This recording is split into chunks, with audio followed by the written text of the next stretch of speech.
All right. So again, I'm Fernando Jackson. I'm the executive director for Flint River Fresh.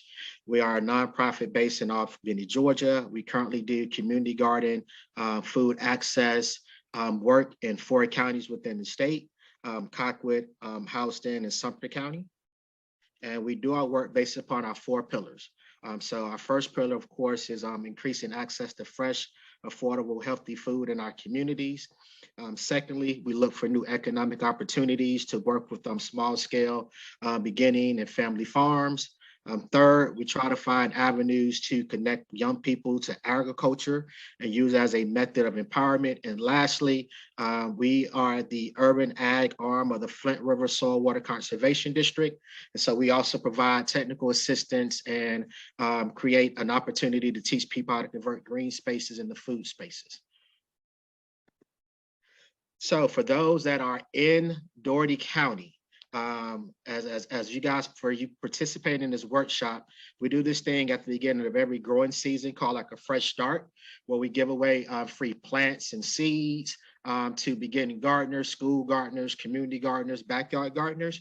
And so by participating in this workshop or watching this workshop, you can go to our website link, flintriverfresh.org/fresh start spring 2023. Click on the button that says workshop participants, register online to put in your order for seeds, and the pickup for the seeds will be Saturday, February the 18th at 12 p.m. at the Hope Center, which is also known as the old Coca-Cola building, located at 925 Pine Avenue. And that's just our treat back to you. So again, one of our goals is to make fresh food more accessible.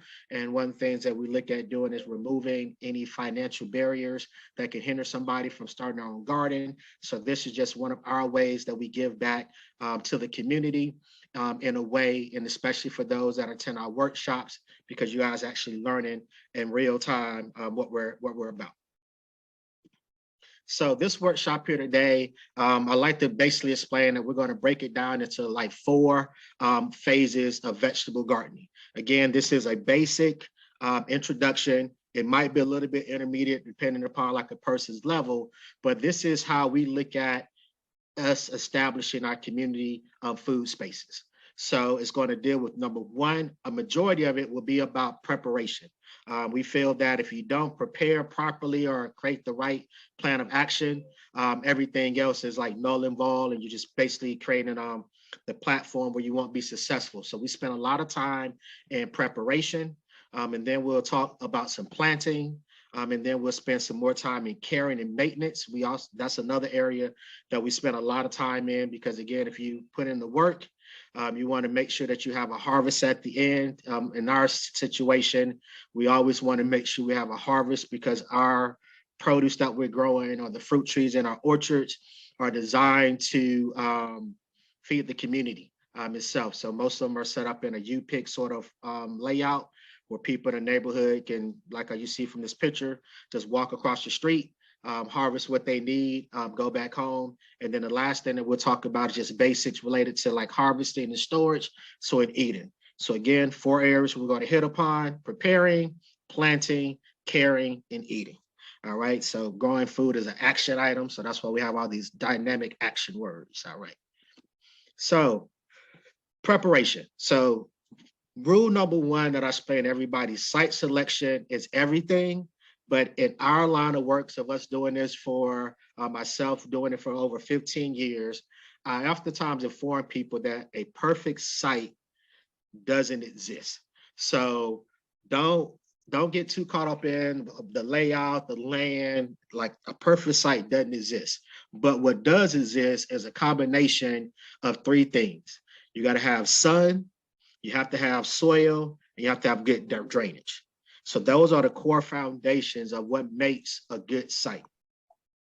So in terms of sun, so you always have that debate between full sun versus full shade.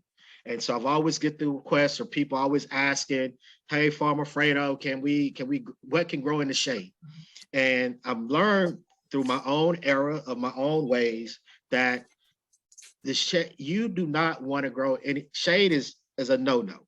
You want to be in as much sun as possible. I used to be like 5 hours, but as I've started to grow more and more community spaces, like my recommendation is like 8 hours of strong full sunlight. So look at it in terms of like 9 to 5. 9 to 5 is a typical work day. 9 to 5 is typical a full 8 hours of sun. And you want to get as much sun as possible, especially if you are looking at growing tomatoes, squash plants, cucumbers, things that you know that are needed for fruit production. But then also the full sun also helps in terms of growing a healthy, sturdier plant. Oftentimes we'll go to a community site that something is growing in the shade. The plants end up being leggy. And that's part of because the plant itself is striving or pushing itself to grow in the direction of the sun. So why not, again, look at having full sun for your garden space.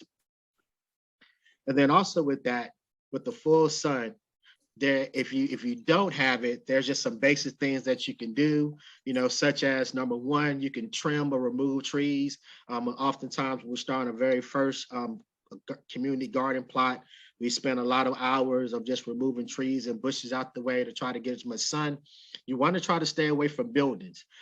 This is especially what we found when we started working in school garden spaces.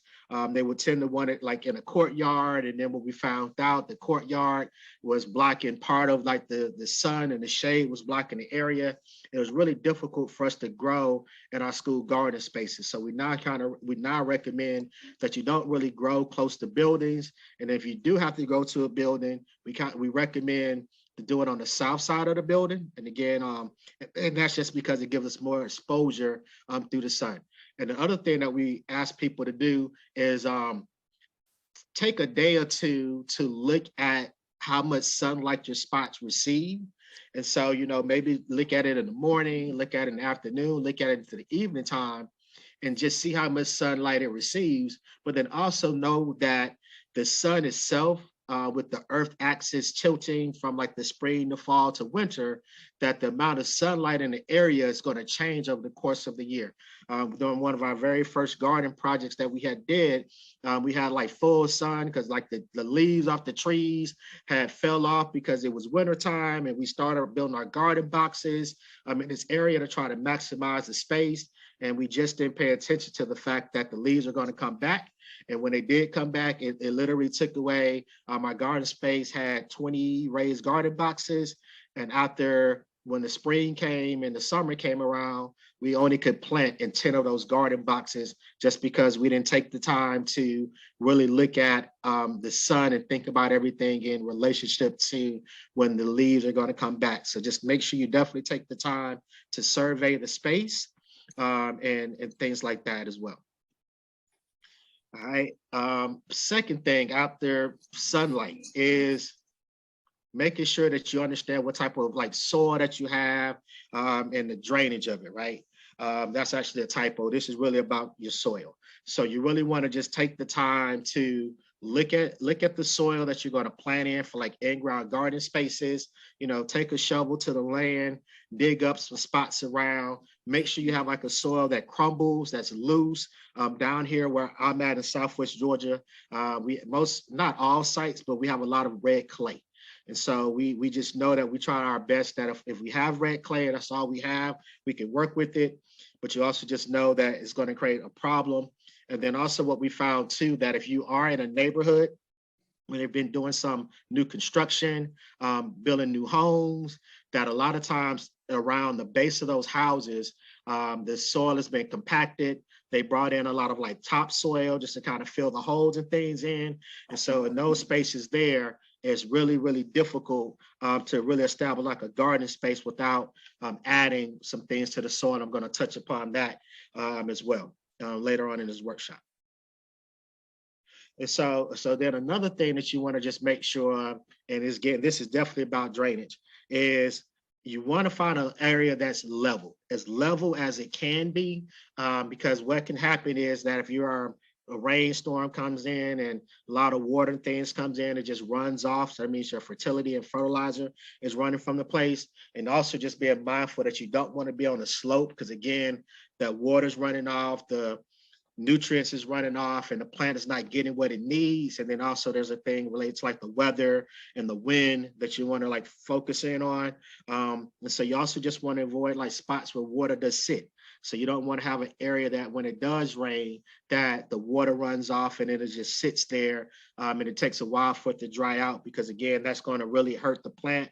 Like I said on the slide, you literally be drowning the plant. But then also, again, we want to stay away from heavy clay soil, because when it does rain, the water stays there, like it soaks everything up as a sponge, and it's really, really difficult for doing. That's one of the reasons why in most of our community garden sites, we recommend people build raised beds, or, and I'm gonna talk a little bit more about raised beds in a little bit, but at least create like some sort of like mound for like planting in and like growing in and things like that. So if you don't know if you have a soil that does have good drainage or poor drainage, one of the easiest things that you can do is just do a basic old school, old fashioned, just drainage test. That's literally just digging a hole that's about 12 inches deep or a foot deep, filling it up with water, and literally like just seeing how long does it take for that water to run off and like to go away out the hole, drain out. And then you can also like come back and just fill it up again to see how long it sits there, you know, from one day to the next day.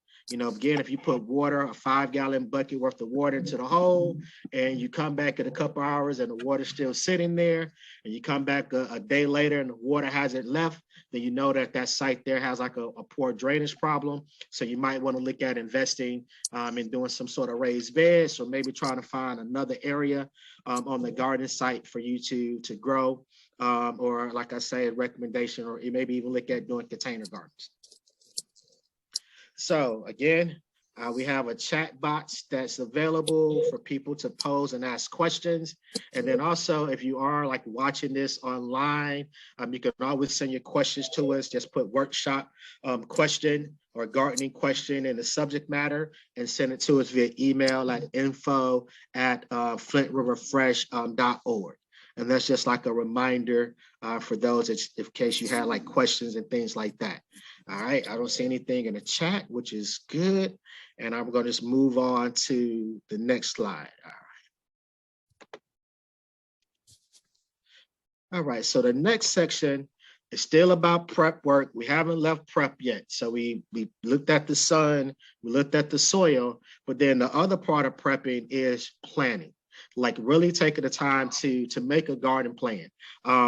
And what we found with working with the schools and working with community gardeners, like your planning really helps you in terms of your crop selection. It helps you determine if you're going to be organic or non-organic. Then as well as like, what's the difference between like your planting techniques, if you're going to be doing things in a raised bed versus like an in-ground sort of garden plot. So really take the time to really formulate like your plan. So raised beds, that's like the new it thing now. People are like, we're doing raised bed gardening, and you know, we're bringing them into the communities. We're doing them at the schools in our backyard, and raised beds, like I can't lie, it's one of our favorite things. One of the things we kind of recommend, just because we have a lot of red clay in our area of Southwest Georgia, and here's just some of the benefits of a raised bed garden. Again, it's easy, it's manageable. You are able to prevent like soil compaction because everything is elevated. Nobody's walking in and out of the garden space. You don't have to worry about plants getting stepped on. As anybody that knows with row gardening, that can happen very easily. It actually gives you a longer growing season because the soil itself is warmer. So you're able to plant into it again like that, get less weeds, better drainage. So again, if you do have like heavy rains and things that come through, a lot of times like your soil, your in-ground garden plot will still be wet and damp and muddy. So we can't go out into them, but we can easily go out and start planting something in our raised garden boxes. Again, it's easier to amend soil. You just need some basic tools of a digging fork or a spade or a shovel to turn the soil and stuff around pretty quickly. And then again, it conserves everything is in a smaller space. And the latter two is what we've really been appreciative of. It allows for individuals that might be older, that might be experiencing like disabilities. It gives them that opportunity to get their hands dirty, and it is more accessible. And then also in a smaller space, you're able to grow a lot more food. You know, we found with these 4x8 raised garden boxes that we do down here in Albany, that we're able to predict like a pretty high yield on crops that we supply to the community, to our local food bank. But then there's disadvantages. It costs, like the lumber costs money. You know, it's expensive task. So if you know you don't need necessarily have like the budget or the means to do it, you know, just maybe do some fundraising and things like that. But it's more expensive. But then also you got to fill up these garden beds with soil. You don't necessarily have to fill it all the way with soil. You can do like a 50-50 blend of compost and a raised bed sort of mix to fill it up. But it is a cost. You're going to have to either drive a truck or get bags of it delivered to fill up a box. And that could be quite expensive. And then you also just have like different styles too. So again, you have like the lumber, the raised wooden boxes that we've done. You have people that are utilizing concrete, bricks. You know, like on this picture here, people are repurposing using metal because they last a little bit longer in the garden spaces.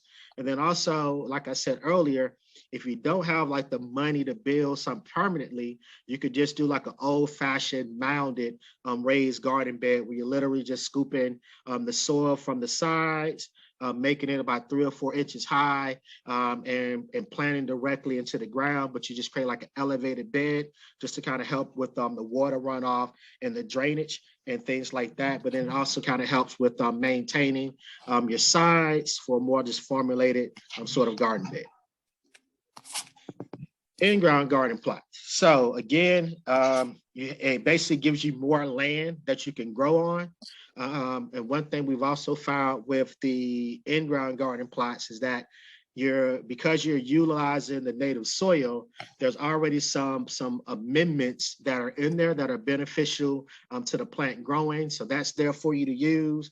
You don't have to have any like extra skills on, you know, how to cut the wood or lumber, how to use a saw, how to drill, you know, even using like a ratchet wrench or a screwdriver. You don't have to worry about any of that type of stuff. It's pretty much is ready to go. So it's less like startup time. You're literally just preparing the ground and beginning to plant. But then also in some of our spaces where we're doing community gardens, where we know it's a temporary gardening site, it allows for us to basically be able to like to get up and move and relocate because we don't have a lot of infrastructure there, things that can get in the way. And also, like I said before, with the rain, it holds the water a tad bit longer than our raised garden boxes. I don't think I mentioned about the container boxes, but they do dry out a tad bit quicker. So you are constantly watering it more. And then also it's easier for like maintenance too, because I could literally just take a walk behind tiller with the garden spaces, just walk in between the plants and keep the plants like weed free. But again, it has disadvantages. Like I said, the soil itself isn't as warm as a raised garden bed. So I really have to wait for the soil temperature to be at the right degrees in order for me to put the plants in, because if I don't, your plants might get stunted. Your seeds might not germinate. So you really have to wait for the soil temperature itself to be exactly right. Again, like I mentioned before, it's going to hold water a tad bit longer. So that means that if you do have like a heavy rain, a heavy storm that comes through, it's going to be a while before you can actually get back into that garden space to do any work. Again, more soil compaction. And again, you have more space. But that's a disadvantage because as you think about trying to feed a community and you have like plants that are spaced out 3 feet, 5 feet apart, depending on the crop, that means that you have like a lot of land in between that you don't have anything growing and you're literally just doing weed maintenance. And so it doesn't maximize the space to the fullest. There are some techniques that we do with the permanent beds or the makeshift beds that we can maximize them, but you do still have like gaps in comparison to when we're doing the raised bed where you literally can maximize every inch of that raised garden bed. And lastly, I'm just going to touch upon like container garden or bucket gardens or trough gardening.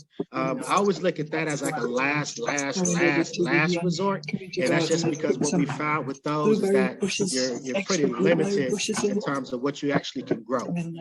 So you don't have as much diversity. So people ask, can I grow corn? No, you can't grow corn in your container buckets, on and so forth. And then also, if you are looking at the cost of it, again, like the lumber, these are like 5-gallon buckets of some things that we had did, but it can add up. But again, by the fact that you're putting into a bucket, you are controlling the soil and things like that. And then you're able to like move it around. So if you do know of when a storm that's about to come through or some heavy wind that are coming in, you can actually move the bucket to a more secure place and things like that. And then also what we do for a lot of our seniors, we use the buckets because we can elevate them off the ground, put them on like a table or a stand and things like that. So it's easier for them like to work on height wise and things like that.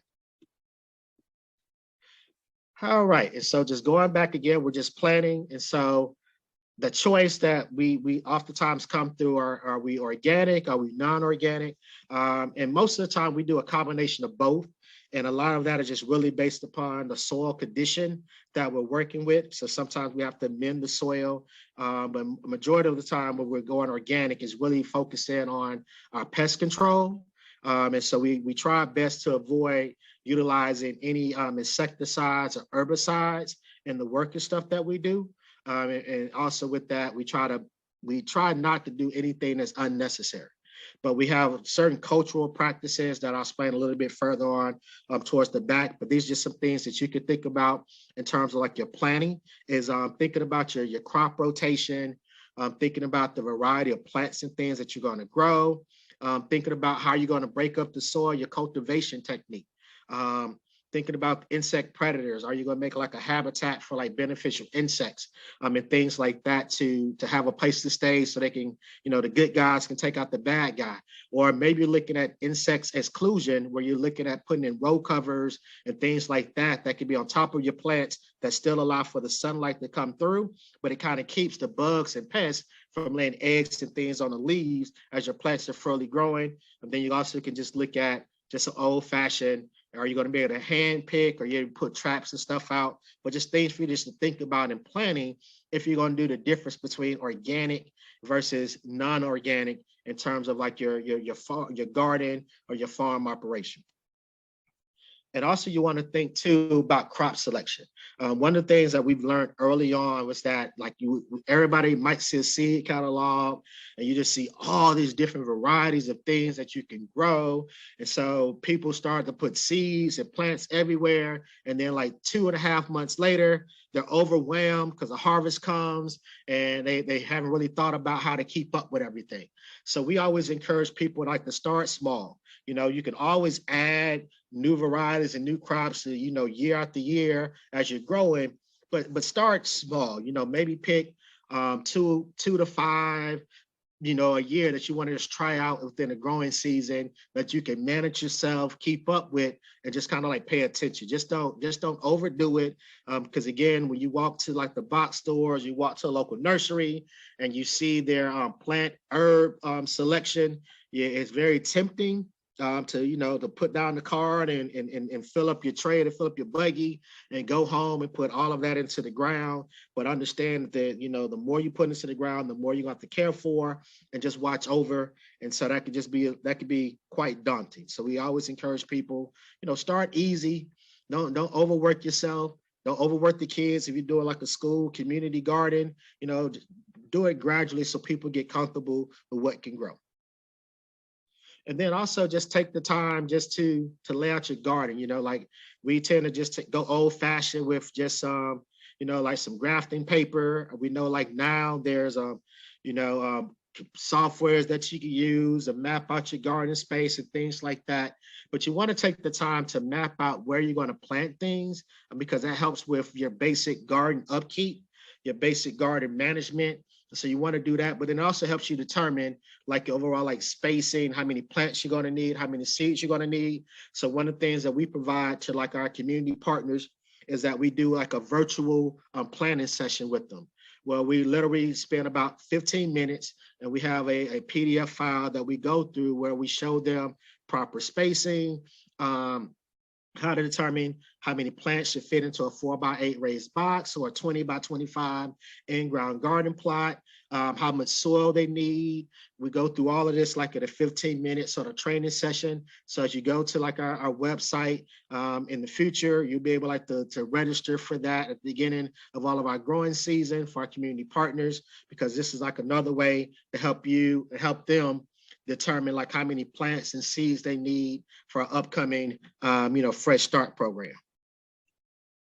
And then also, again, just varieties, like in this planning time and prepping time, really think about like, what do you want to plant? Like if anybody knows like tomatoes, there are companies that are in business just to sell tomatoes because there's so many varieties of tomatoes and things that are out there. So make sure that you take the time to pick the right variety for your area. You might want to look at some that make, like in my case, down here in Southwest Georgia, we try to find varieties that are more heat tolerant, that can deal with like our warm summer days, some that are more like disease resistant, because again, we might do have spells where we have like consecutive days of rain. So we got to have like a squash plant or, a pepper plant or something that can withstand like down mildew, things like that.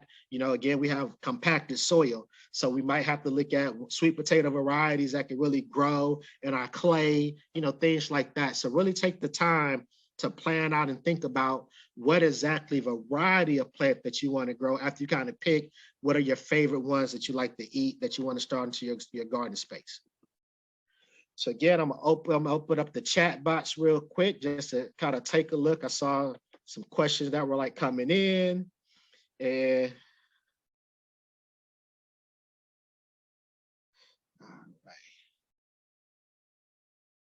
so somebody asked a question about planting certain varieties of plants next to others. And so I'm going to actually touch upon that once I get into the planting phase, because that's really dealing with what we call like crop rotation in particular is what we more emphasize. And I'm going to touch upon that once we get into that phase of gardening. All right. And again, if you do have other questions related to like preparation, planning, even like the equipment and tools and stuff that we use, feel free to shoot us an email to info@flint-river-fresh.org. And then also we do have some other like workshops where we go a little bit more in depth into some other subject matters like as well. So again, I thank you guys for the question. So that leads to this. So kind of like the last phase, I tend to hold this part here like towards the end of like the preparation. It's all about soil prep.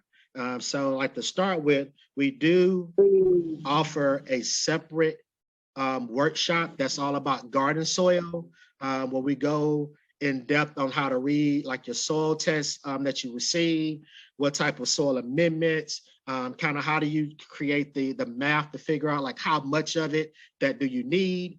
But overall, when it comes to like soil testing, it's actually not as critical as what people might think it is. Mainly, if you know that you're like in your backyard, it becomes like a serious issue, soil testing. If you know you're kind of like growing, like starting a community garden, like in an old residential neighborhood where the houses have gotten torn down, or maybe there used to be like a laundromat or a gas station or something there, where you're really trying to test the soil related to like lead and other like heavy chemicals. A majority of the time, you're talking like a school garden or a backyard and things like that. Soil testing isn't quite as critical as needed. It's good. This is something that we recommend that people do every 2 to 3 years, just because there is you can have like a high level of like phosphorus or potassium in your soil. And you do want to make sure you understand like your pH level, because if your pH level is like either too high or too low, it can like lock up your nutrients that you need like for your plants and stuff like to grow and to thrive.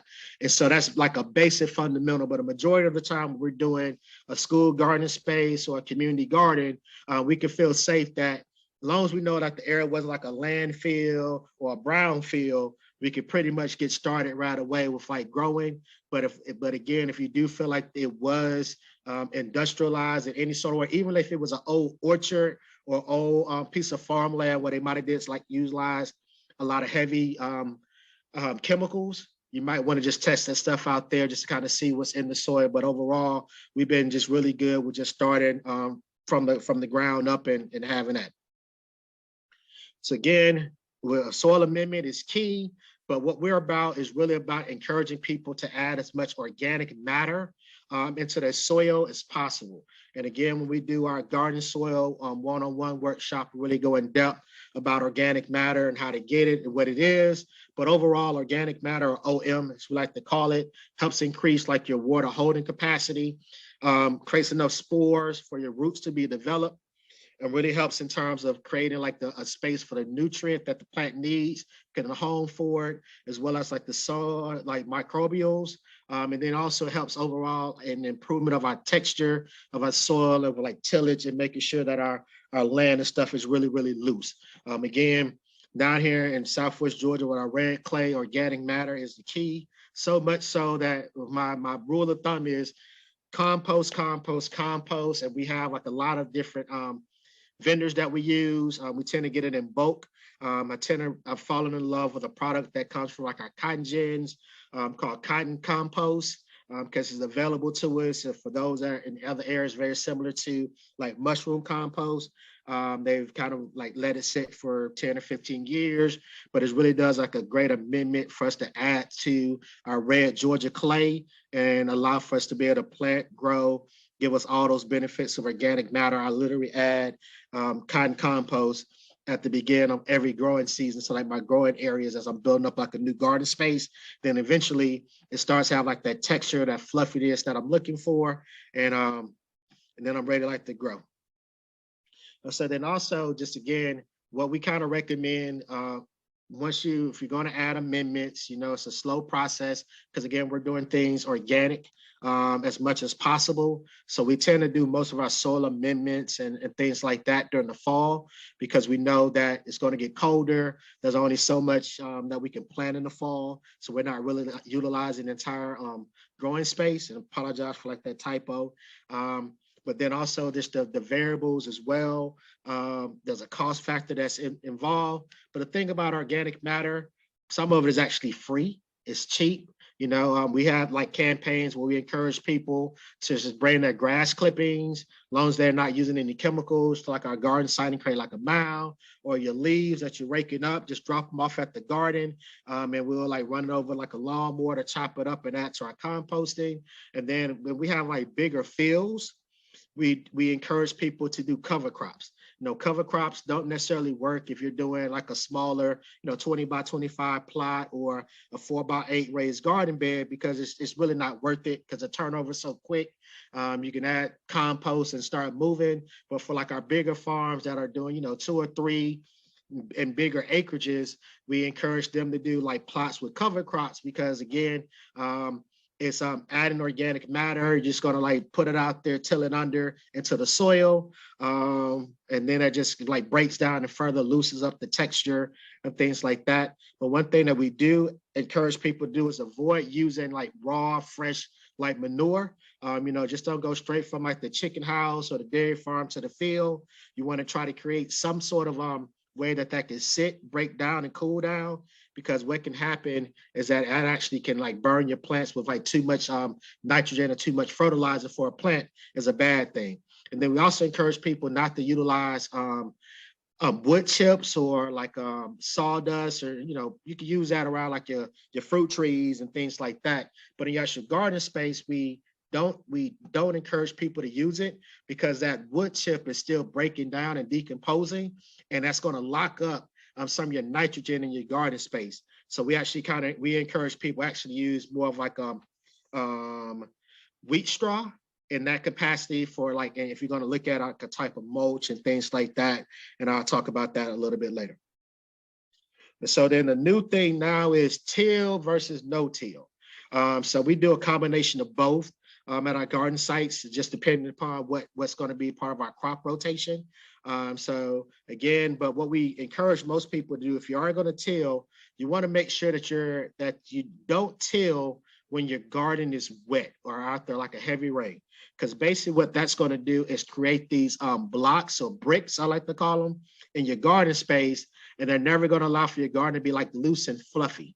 So we encourage people, if you're going to till, wait till the soil is a little bit moisture, not completely dry, because the moisture does help it, does help, but we just don't want you to go out there out the rain and get your tiller going, because then also what's going to happen too, you're going to get like these hard brick clumps in between your blades, and you're going to spend more time cleaning that out than anything else. But if you are going to till, just recommend again, do it about like 6 to 8 inches. But again, once you got in the spot tilled up, don't try to keep going back and tilling and tilling and trying to make it fine, because part of like that, the structure of the soil, you still want to maintain it for like your growing and things like that. So don't like over till and try to make it smooth like a sandy beach, because you make it too smooth, none of your nutrients will hold, things, your water runoff will go. So it's kind of keeping its native structure is important. But again, utilize the tiller to break up that first, like 6 to 8 inches. And so if you are no-till, we do recommend that, at least for the very first year, well, and that's just began from us here in Albany.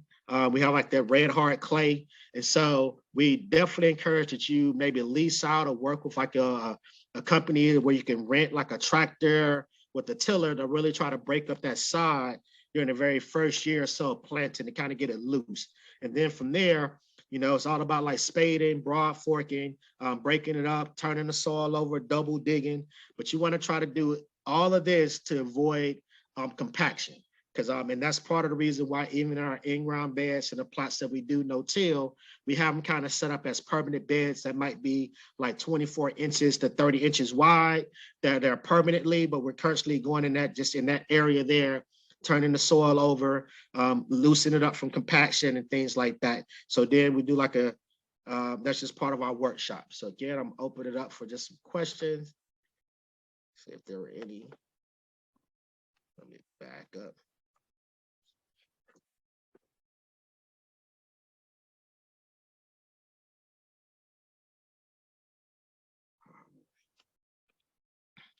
Don't see any questions in the chat boxes. But if there are some, again, you can definitely hit us back on the info at flintbrookrefresh.org. And that's it. And so that's kind of like the whole first segment again was all about prep, because that's the main thing that we have to spend a lot of time on to get the soil, everything right before we go to this next phase, which is all about planting.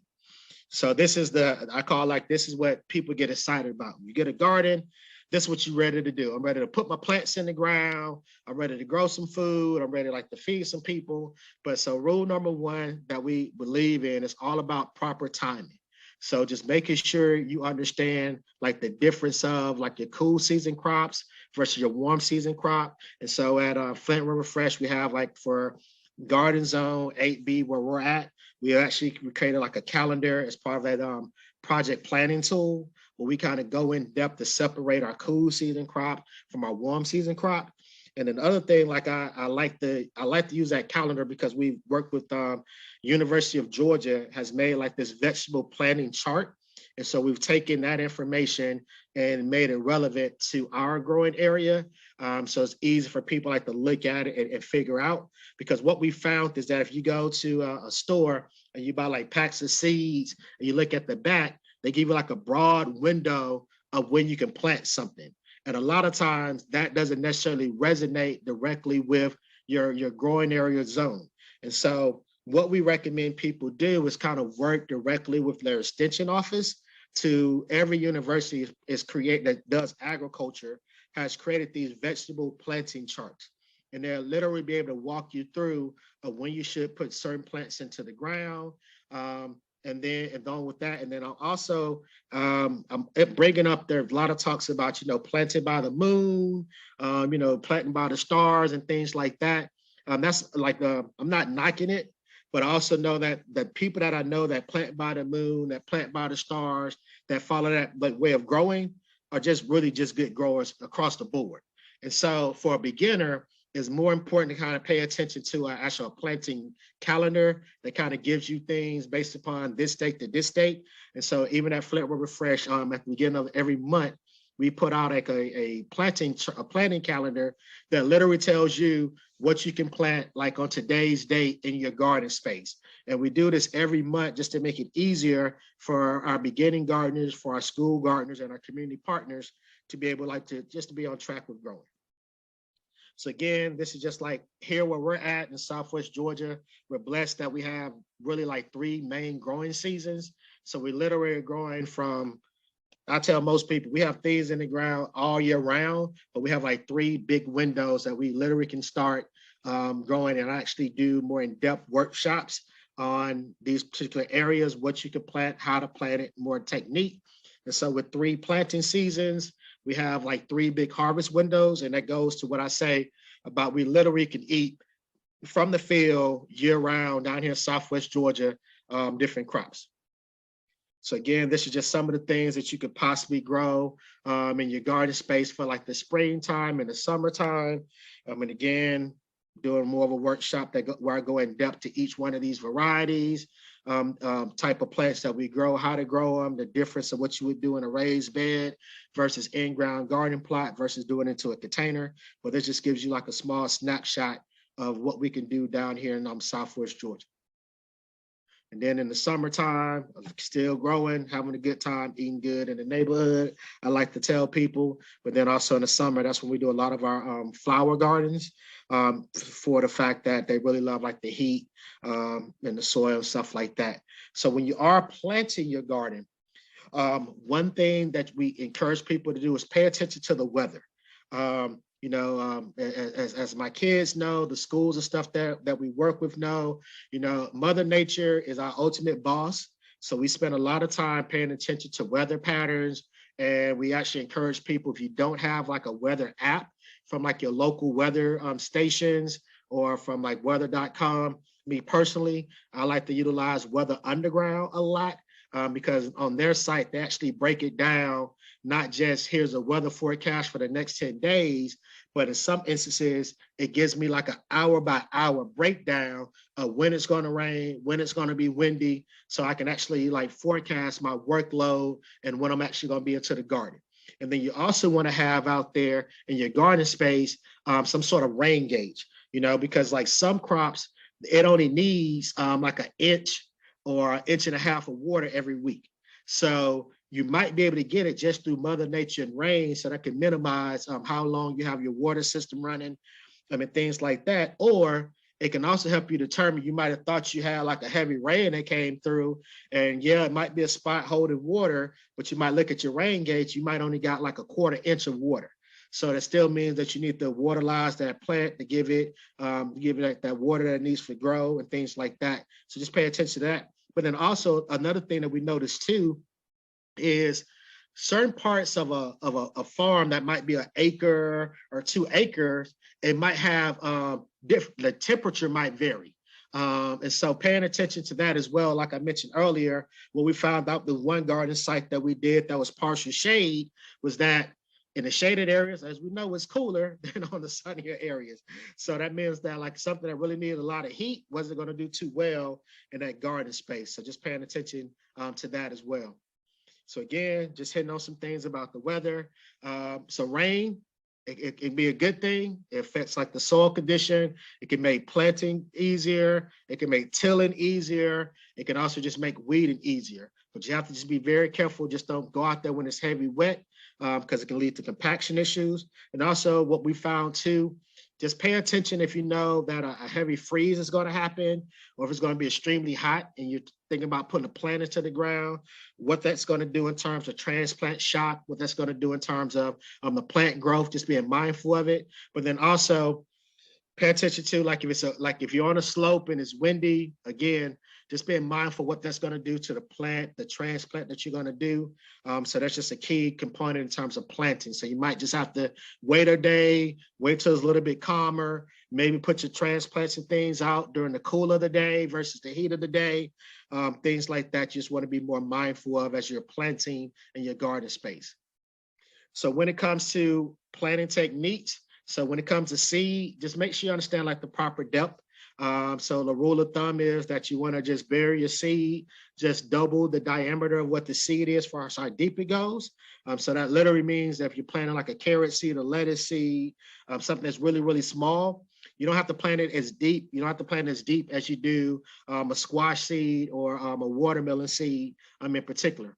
But then also you just want to be mindful of the different techniques that you can do. So again, we do a whole conversation with our in-depth garden prepping about how deep to plant something based on the variety.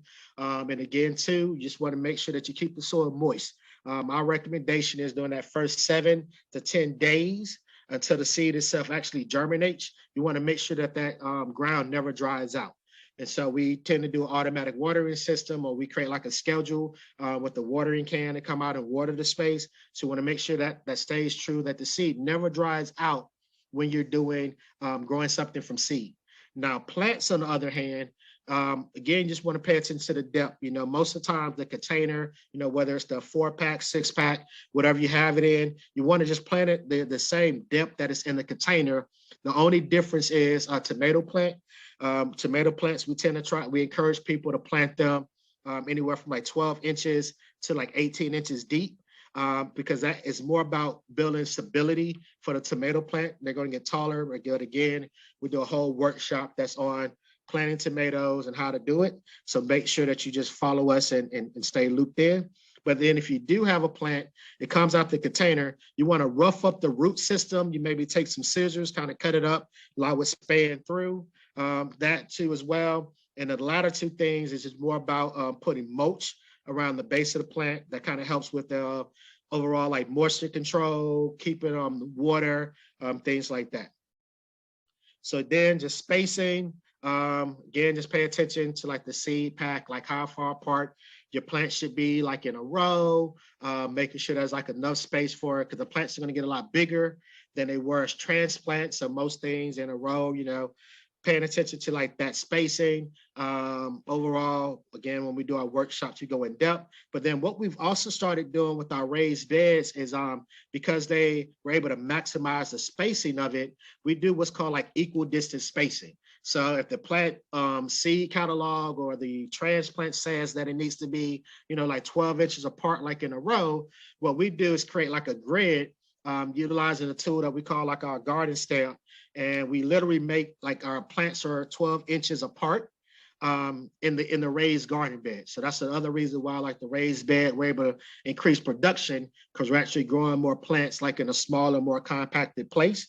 And a lot of that's predetermined. But then the other thing is, if you are doing things from seed, you want to make sure that you are thinning things out when needed be as soon as you can versus waiting for things to grow up and establish. And I hit upon that a little bit later on. So going to the question Victoria kind of asked was about planting things beside each other. And so we don't do a lot of what they call companion planting.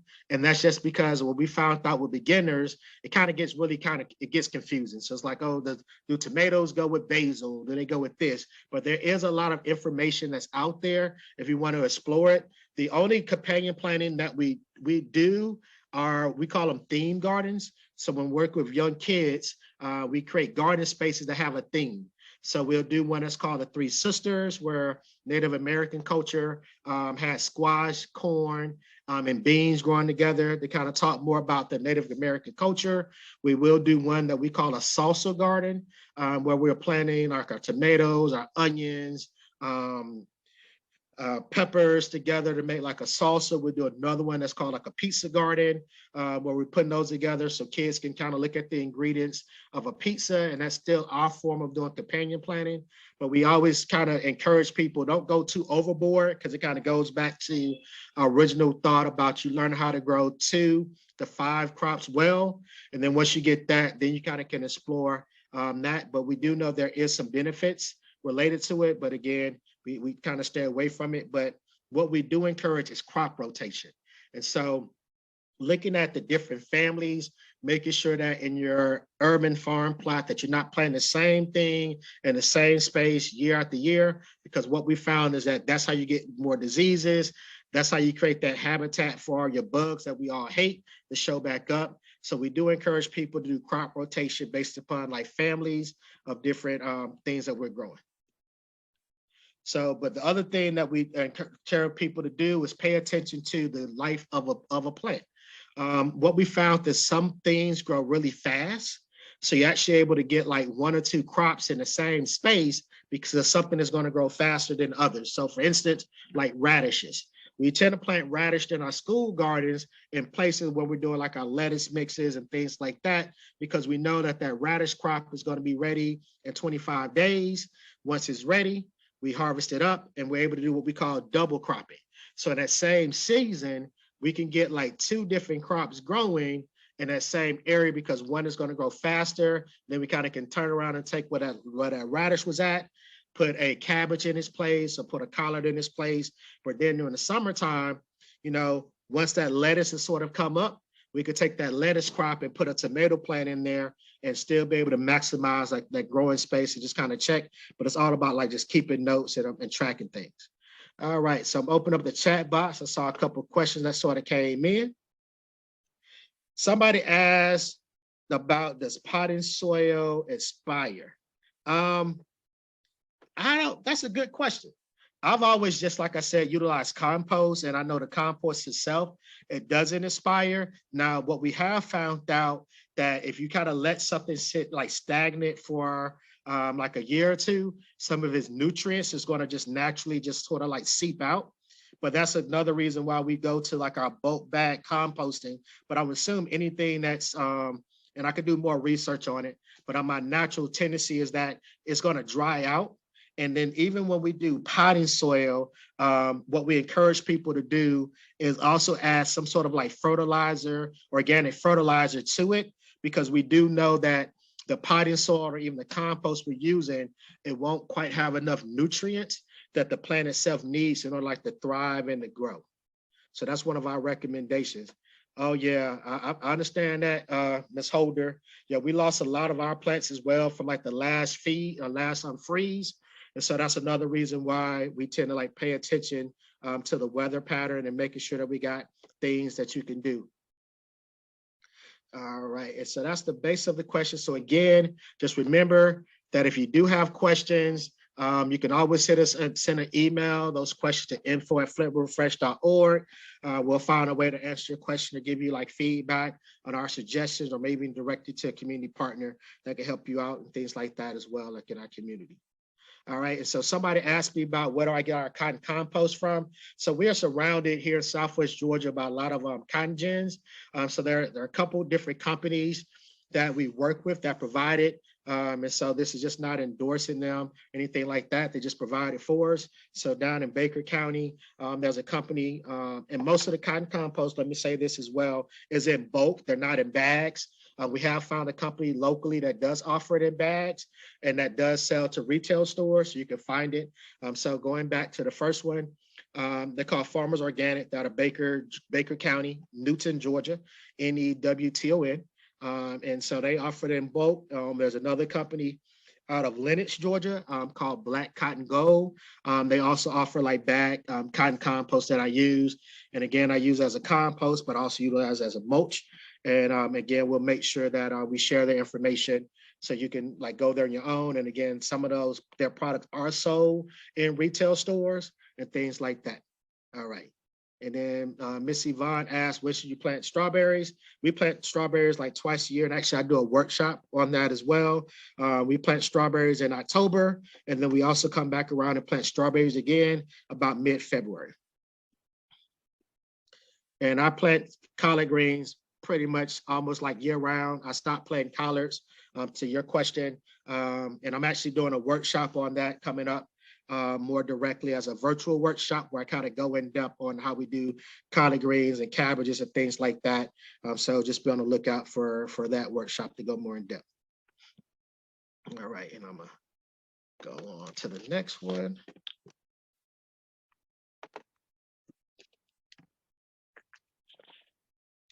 All right, so we're into like the home run stretch. Okay, so In addition to prep work, what we found that people don't spend enough time in their garden is just on basic garden maintenance. And so when it comes to your garden, you're going to do these 7 garden tasks all the time. You're going to either be weeding, you're going to be mulching, you're going to be watering, you're going to be fertilizing, you're going to be thinning, you're going to be training, and you're going to be focused on like insect and like disease control. And you don't do one versus the other. More times, 9 times out of 10, you're doing this activity like simultaneously as you're in the garden spaces. And so this again is just one of the things that we encourage people to spend more time on, like in the garden spaces. So weeds. We do a whole workshop about weed control, how to handle it, how to suppress it for our garden spaces. And they're literally a 45-minute talk because what we introduce people to is there's actually 2 different forms of weeds.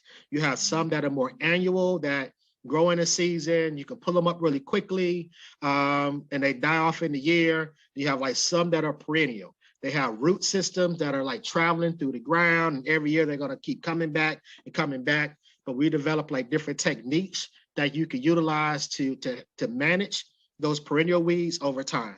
And again, we have like a workshop that we offer. That's actually, we do it towards the end. I think it'll be in like May of this year, but and I'm kind of going to go through some of our upcoming workshops for you guys just to know about. So here again, weed control, weed control. So our big thing that we do in our big, I say like our 1/4 acre plots or beyond, is that we utilize landscape fabric and drip irrigation to really help with our weed prevention and managing our weed spots. So as you kind of see in this garden place here, how we don't have a lot of weeds around, our collards and our cabbages and broccoli are growing pretty heavy.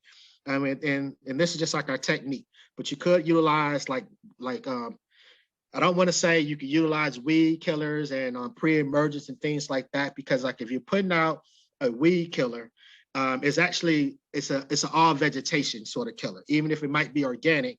That if you spray it on your vegetables, there's a tendency that it could kill off what you're trying to eat. So just being mindful about it.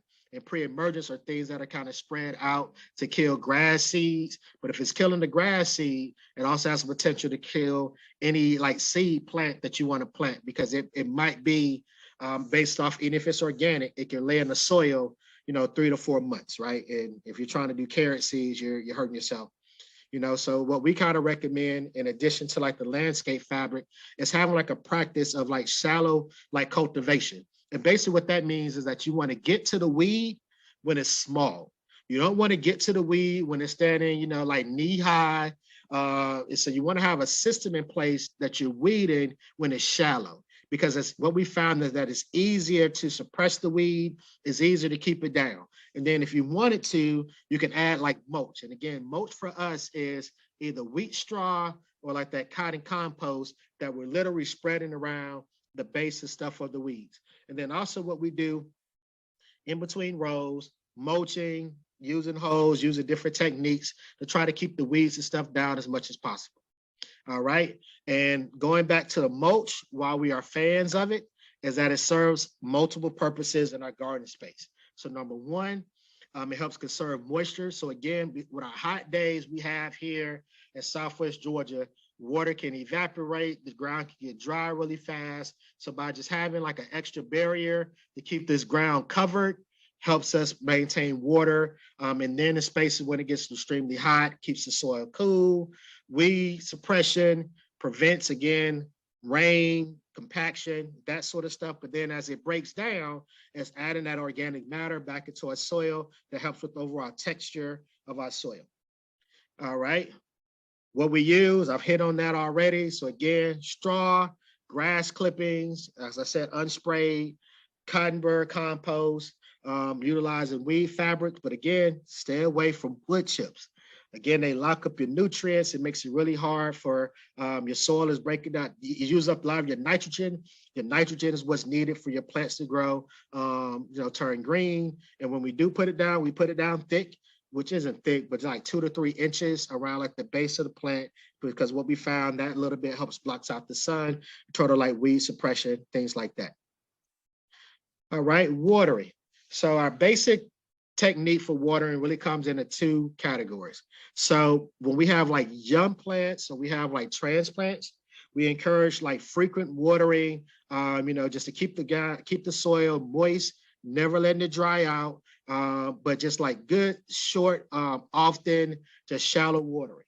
But when we do have like an established plant that's already growing, that's thriving, we shift to more of like a deep, longer watering session. So the way I kind of look at it as you have like a 30-minute sitcom, which is like your young plants, so like a good short, shallow watering, never letting it moist out. But then you have like your motion picture. So something that's longer, but it's only done like once a week, just to make sure that it has its 1.5, 1 to 1.5 inches of water. But then also what we pay attention to here in Southwest Georgia, that when it gets really, really hot, that we also kind of just make sure that the plant itself, the ground around it stays a little bit moisture. We don't want to get like too hot. So to keep it cool, we even do like a combination of like direct ground watering versus like overhead sprinkling watering here in Southwest Georgia. And again, we do a entire workshop that's all about like our water systems, how we set them up, and things like that. So again, water pressure. So if you are growing things by seed, make sure you have, here's a picture of my son, just like with like a gentle sort of watering system that gives like a shower effect. You don't want to use something that's like a lot of water pressure that can damage the plants themselves. It can push, as working with kids in school gardens, it can push the seeds to like one corner of the garden bed. And you're like, what happened to all my carrot seed? They were in a nice row when we planted. Now we just have like a carrot island in the midst of our raised garden boxes. But then also you just want to like, sometimes you might have to spot water. So in areas where you might have different varieties of plants, they have different water needs. So you might have to develop like a system in place to water things at different times. And so, like I said earlier, we do like a combination of like 4 different techniques based upon the community garden or the school garden or the demonstration garden. So we have like some things that we just water by hand. Some of them we utilize like an overhead sprinkler sort of system. We have utilized soaker hoses around like our fruit trees and those sort of orchards. But the main thing that we use in most of our garden spaces is drip irrigation. And that just ties into like our soil conservation practices. And so that's like our main driving force in water control. And we talk about that during our water one-on-one, where we go through automatic timers, how to do the fittings and things like that as well for your drip irrigation system. So it's less evaporation, water's directly at the root of the plant, is very targeted, and everything is where the plant is growing at. So again, I had a couple questions that popped up in the chat box. All right. So I actually have a workshop, Miss Judith, that we will do in the coming months about container gardening. So like what plants are the best ones to do for container gardening. And so just stay with us, and we're going to like hit upon that just off the first really quickly. We do a lot of tomatoes, a lot of peppers in container gardens. We do a lot of leafy greens, so salad mixes as well. We've done carrots in container gardens. So there's a lot of varieties that we can do, but then there are some that are just like no-nos. And so we go more in depth and things like that with those. So I thank you for that question.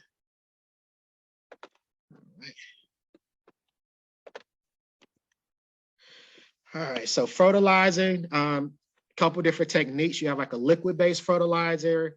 But rule number 1 when it comes to fertilizing is get yourself a soil test, so that way you understand like how much phosphorus, how much nitrogen that you might need. Also just basically pay attention to the plant. If it's starting to turn colors, it's not green, you might have like a fertilizer problem or a nutrients problem. But then also just understand like the difference between organic and chemical fertilizing, like thinking about something that's slow releasing, all of that liquid. And all of this is what we really go in depth in our Garden Soil 101 workshop that we do. Because again, I can't give you all the nuggets for fertilizing in a quick overview presentation. And that's why we take a 45-minute or hour just to try to talk more in depth. All right, thinning. So just thinning, and again, when you're planting stuff by seed, especially like carrots, beets, spinach, lettuce, you tend to put out more seeds than what you need. So we always recommend that You thin your plants when they're babies early. You can use like a scissor, cut it at the root. You can kind of pull up some of the plants, but just be gentle with it. And then again, be comfortable with like throwing away the extra. You know, you can put it to your compost pile, or if you are trying to preserve it, some of your seedlings that you're thinning out, you actually can use it. That's what microgreens are just seedlings from thinning. So some of the stuff that we add to like our salad mixes are of course like lettuce seed, lettuce leaves, spinach, beets. And even if you're doing direct seed of onions, you might have more growing in the space. You can kind of take some of those small little onions, adds a little bit of flavor to your cooking, to your salad and stuff like that. And then also you want to take the time to train up. So when you are doing like tomato plants, cucumbers, peas, pole beans, you want to have like a system for like trellising. We mainly use our trellis system for our cucumbers, utilizing like a cow panel. That's something that's sturdy, that can be stabilized. Again, tomato plants, we like to use concrete reinforced wire stakes. But again, when we go into our crop by crop particular workshops, that's when I go more in depth to really make it break it down, how we use it, how we build them and things like that. But the key thing is that you want to get your trellis system or your cages in place when the plants are babies versus when they've actually grown up. There have been times where we forgot to trellis a plant and it started off, it was only a foot. We didn't come back to the garden space like for like 2 weeks. It grew like another foot. So here we are trying to stake and to do weeds and things with our tomato plant, and we actually end up breaking, you know, some of the branches, some of the flowers flew off. So in a way, we were hurting ourselves and providing the food for our community just because we didn't take the time to do it earlier in the planting process, earlier in the garden maintenance process. So lastly, it's about like insect and disease. So what I tell most people is that we really don't have too much of a disease problem just because of our crop rotation plan and our mulch and things like that. But we do have a insect problem. And so because of it, most of our damage is done really through insects. And that's why we offer again, another workshop that's all about like insect and like pest control and what you can do, because every plant has its own particular bug or insect that's going to get at it. And so like what we found, there are, you know, like we do a lot of squash. So we have a lot of squash bugs, you know, cucumber beetles, you know, flea beetles on our eggplants and like on our turnips, you know. And so we actually go in depth with some organic solutions, some biological solutions, some chemical solutions and things like that that people can do just to kind of control these particular common insect pests that we deal with in our community garden space. So again, that's like a workshop that we do more in depth, but it's just something that you should just be mindful of in terms of like your garden maintenance.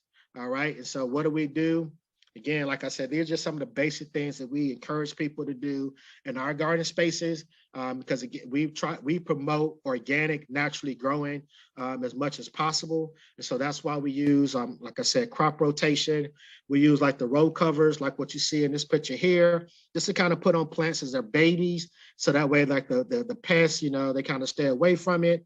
Of course, we just go through and do some old fashioned like hand picking of insect, wiping eggs and stuff off of potato beetles and the squash bugs because they're big enough that we can see them. But then if we do utilize any type of biological, it's all organic. So BT, spinosad, neem oil are like the main three that we always encourage to kind of keep like in those storage sheds for like our pest control.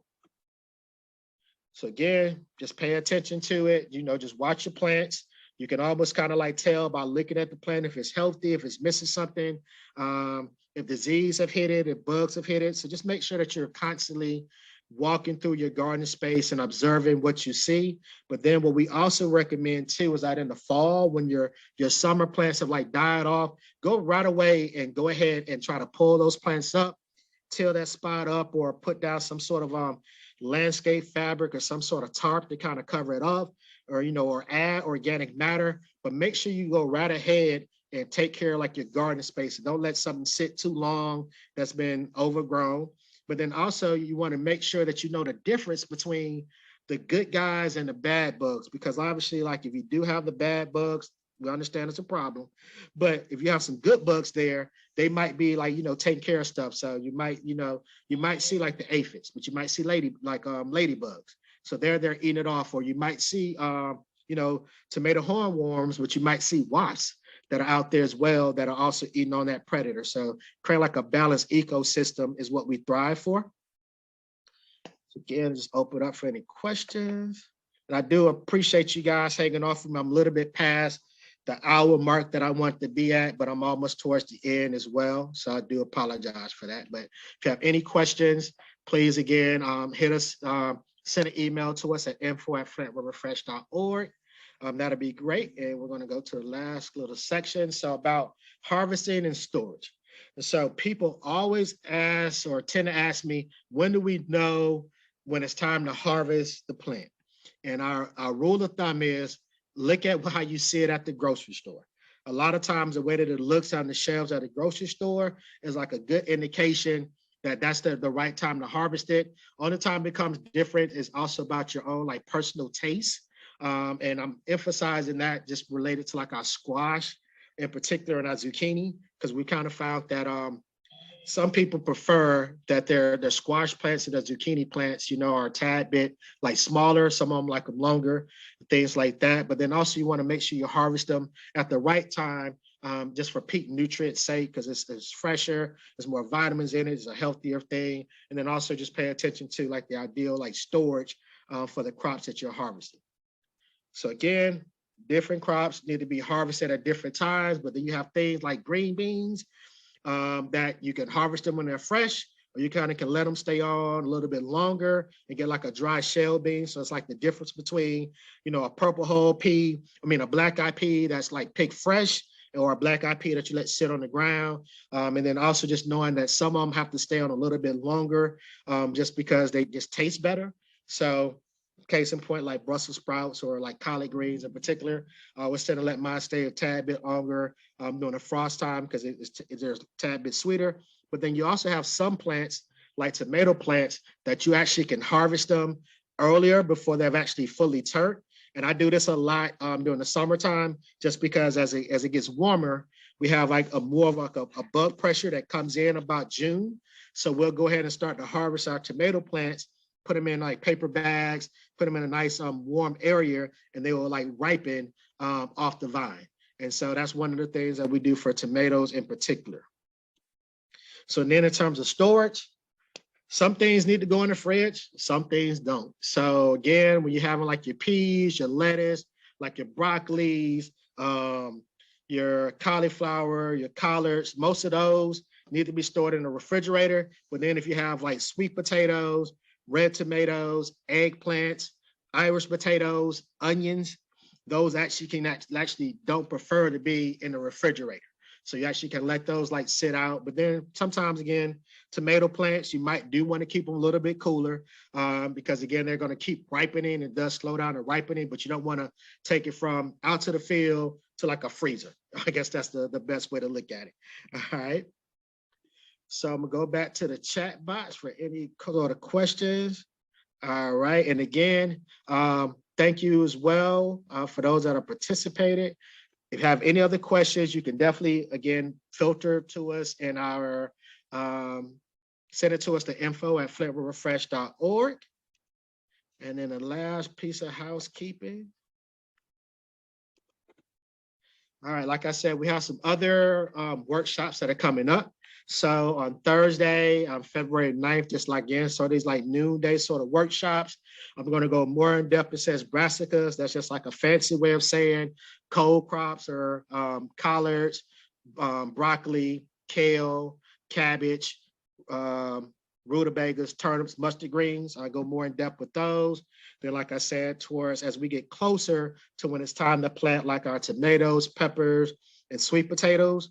And then lastly, like vining crops, I do one for this season that's related to about planting like your squash, your pumpkins, your watermelons, and your cantaloupes. And again, they'll just be like these 45-minute sort of in-depth sort of talks virtually. And then for those that are in the Dougherty County sort of area, I do have some in-person, face-to-face garden workshops where I'm actually going to go like in depth on particular items, particular topics. So our first one is coming up Saturday, February the 4th. I'll be going more in depth about early spring crops. So that's literally where I'm gonna, for those that'll be there in person, we're gonna go crop by crop, what to plant in the springtime, how you would plant it in a raised bed, in the ground, or a container, what type of fertilizer that you might want to need, what type of pest control system that you should have in place. I go crop by crop, early spring. And again, we'll follow back up. And most of these are like the first Saturday of the month here at the Hope Center. And that's located at 925 Pine Avenue here in Albany, Georgia, the old Coca-Cola building. And again, like you see, I just spend more time because some topics just require a little bit more one-on-one. And that's what these are about. And eventually, some of these will probably create a little webinar that can be attached, that can be shared with people online and things like that. So again, if you're new to us here at Flint River Fresh, how we can help you out in your gardening efforts. So again, we do what we call the Fresh Start program. So with that, we provide seed, vegetable plants, fertilizer, and compost. We also, as we've been encouraging you guys to hit us up on the email at info@Flint River Fresh. We can give you gardening tips. We also are looking at opportunities to go on the road and talk to people more directly on like garden workshops. We provide technical assistance, and something new that will be provided towards the later part of 2023 through some funding that we receive is to basically be able to help people with like a tillage service, to help people with like tilling up their garden spaces or tilling up their 20 by 25 garden plots, just through some funding resources, funding support that we received this year.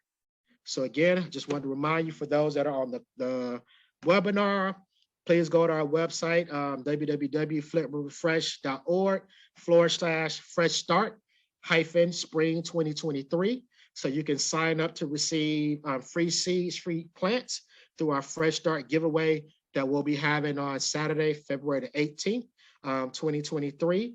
And the pickup of your seeds and plants will take place at 12 at noon, at high noon. All right. And again, if you want to reach us directly, here's our contact information.